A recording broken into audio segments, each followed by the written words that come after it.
Student, इस video में हम सब क्लास 12th के लिए प्यारे बच्चों रसायन विज्ञान का एक ऐसे पेपर का डिस्कशन करने वाले हैं जो प्यारे बच्चों बोर्ड एग्जाम में आपको प्यारे बच्चों टॉप करा सकता है और प्यारे बच्चों ये आपको अच्छे मार्क्स दिला सकता है।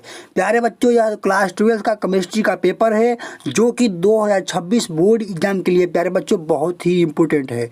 प्यारे बच्चों, आप सभी से अनुरोध करता हूँ कि इस वीडियो को लास्ट देखिएगा। इस पेपर में जो क्वेश्चन है प्यारे बच्चों वो बोर्ड एग्जाम की 2026 के लिए प्यारे बच्चों बहुत ही इंपॉर्टेंट है। तो प्यारे बच्चों, यदि आप सभी चैनल पर नए हैं तो चैनल को सब्सक्राइब कर लो और वीडियो को लाइक कर लो प्यारे बच्चों। तो चलिए प्यारे बच्चों वीडियो करते हैं स्टार्ट और पेपर को फटाफट से हल करते हैं। प्यारे बच्चों, यहाँ पर आप सभी को दिखा दूँ तो प्यारे बच्चों यहाँ पर 2026 का पेपर है, रसायन विज्ञान का पेपर है प्यारे बच्चों। ठीक है, पूर्णांक आप सभी का मेरा प्यारे बच्चों 70 होने वाला है। यहाँ पर आप सभी को अनुक्रमांक दर्ज करना होगा, यहाँ पर आपको अपना नाम दर्ज करना होगा। पेपर कोड प्यारे बच्चों 356 PS है। ठीक है, इस तरीके से प्यारे बच्चों आप सभी को मैं दिखाता हूँ आप सभी के क्वेश्चन कौन कौन से क्वेश्चन है जो आप सभी के बोर्ड एग्जाम में आने के बहुत ही चांस हैं।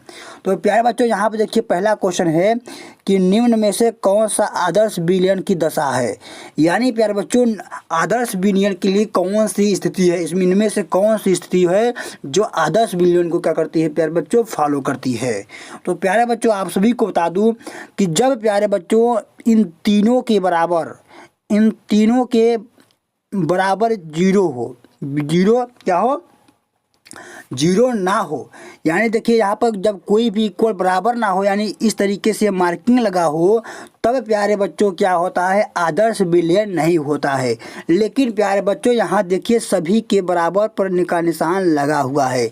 तो इस तरीके से प्यारे बच्चों यह जो कंडीशन है, ये तीनों कंडीशन क्या करती है प्यारे बच्चों आदर्श विलयन को फॉलो करती है। इस तरीके से क्या हो गया प्यारे बच्चों, जो इसका जो राइट आंसर है वो क्या हो जाएगा, ये सभी क्या है प्यारे बच्चों आदर्श विलयन की दशा को क्या करते हैं फॉलो करती हैं। ठीक है, यहाँ पर अगला क्वेश्चन क्या कर रहा है कि निम्न में से कौन सा संक्रमण धातु नहीं है। कर रहा है कौन सा संक्रमण धातु नहीं है। प्यारे बच्चों सबसे पहले आप सभी को बता दूं कि संक्रमण धातु होते कौन से हैं।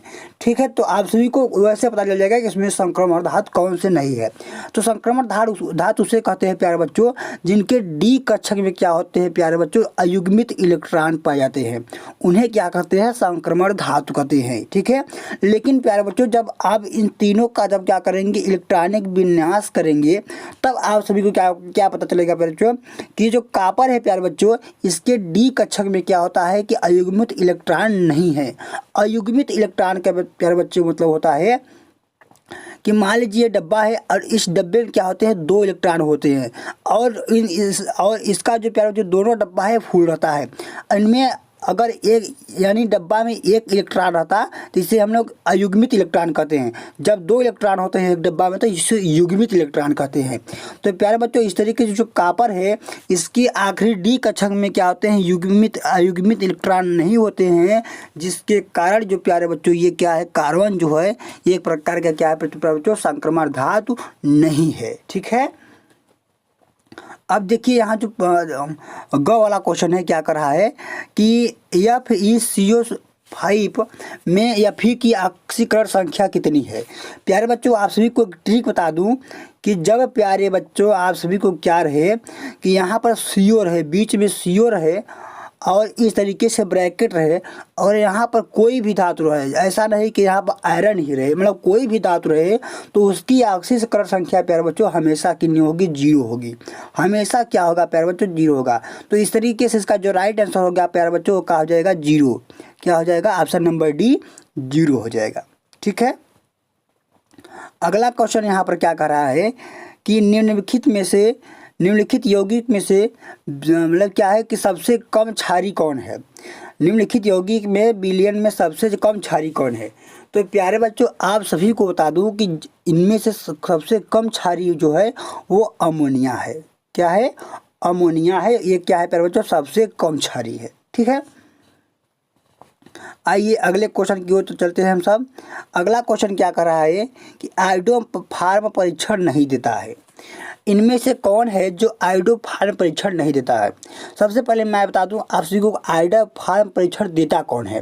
देखिए जब क्या होता है कि कार्बन के फिर एक कार्बन लगा होता है इसके आगे, और क्या होता है OHO लगा, यानी जब कार्बन के आगे CHO लगा होता है तब उसे हम लोग क्या करते हैं प्यारे बच्चों, तब वो क्या करता है आयोडोफॉर्म देता है। लेकिन जब जिसके आगे ये CHO नहीं लगा रहेगा प्यारे बच्चों, वो क्या करेगा, वो आयोडोफॉर्म परीक्षण नहीं देगा। ठीक है, तो इनमें से देखिए किसकी आगे CHO है, देखिए यहाँ पर देखिए प्यारे बच्चों क्या कर रहा है, यहाँ पे CH3CO है। ठीक है, यहाँ भी CH3, इसके आगे भी CO है, CH3 CHO ये भी इसमें भी है। लेकिन प्यारे बच्चों यहाँ देखिए क्या है, CH3 फिर यहाँ पर OH है। ठीक है, इनमें क्या है, CHO नहीं है। तो प्यारे बच्चों इस तरीके से क्या होगा, ऑप्शन नंबर बी जो है ये क्या करेगा प्यारे बच्चों, आयोडोफॉर्म परीक्षण नहीं देगा। ठीक है, इस तरीके से क्या होगा, CH3OH का होगा ऑप्शन नंबर बी, आयोडोफॉर्म परीक्षण नहीं देता है। 4 वाला क्वेश्चन क्या कर रहा है कि RNA बना होता है। तो प्यारे बच्चों RNA DNA ये क्या है प्यारे बच्चे, एक प्रकार के क्या होते हैं, एक प्रकार के DNA के क्या होते हो, एक पार्ट होते हैं।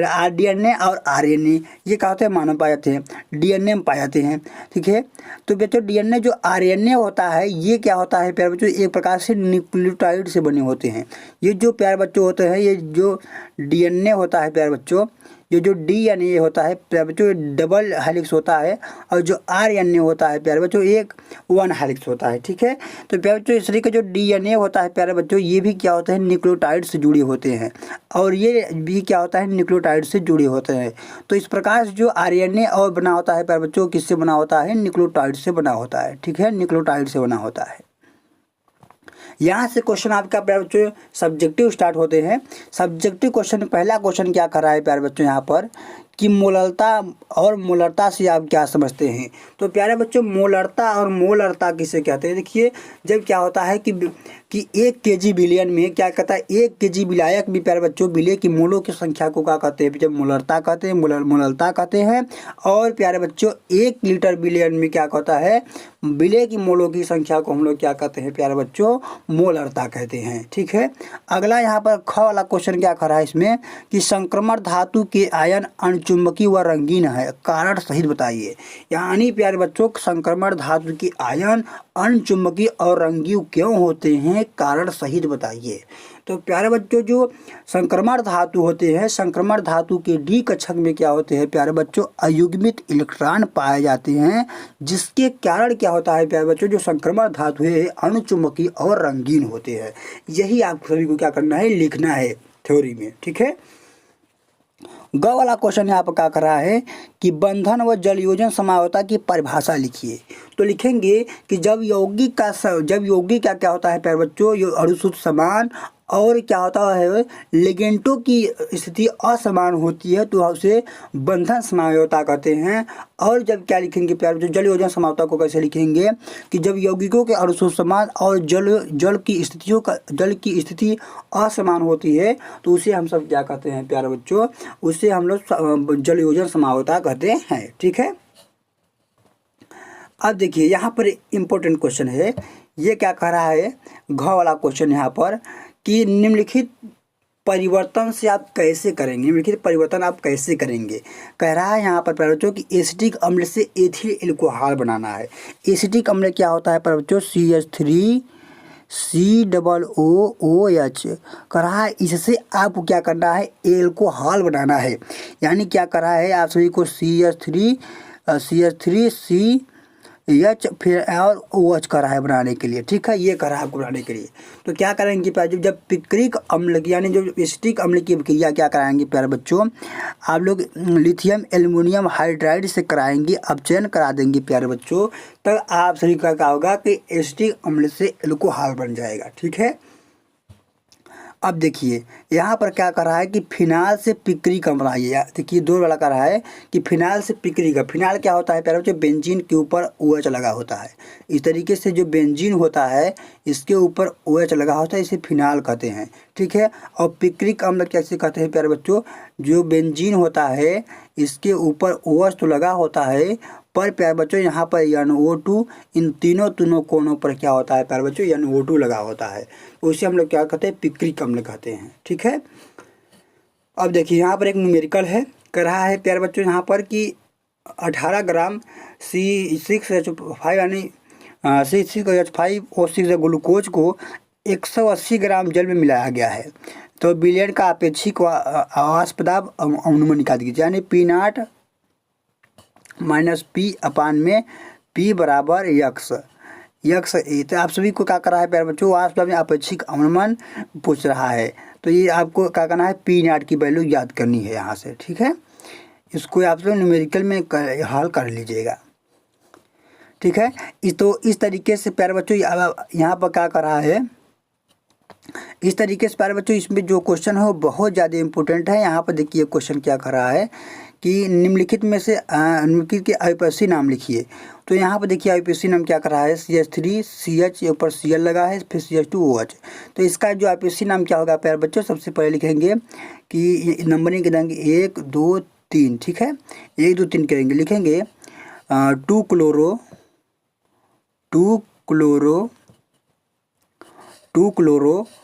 प्रोपेनॉल, क्या लिखेंगे 2 क्लोरो प्रोपेनॉल, ठीक है। 2 क्लोरो प्रोपेनॉल इसका क्या हो जाएगा प्यारे बच्चों, हो जाएगा। तो इस तरीके से प्यारे बच्चों जो क्वेश्चन है इसमें का बहुत ज़्यादा इंपॉर्टेंट है आप सभी के बोर्ड एग्जाम के लिए। इसका PDF प्यारे बच्चों मैं आप सभी को अपने टेलीग्राम चैनल पर दे दूँगा हूँ, और वहाँ से जाकर इस PDF को डाउनलोड कर लीजिए प्यारे बच्चों, और इस पेपर को जरूर से हल करके अपने बोर्ड एग्जाम में जाइएगा।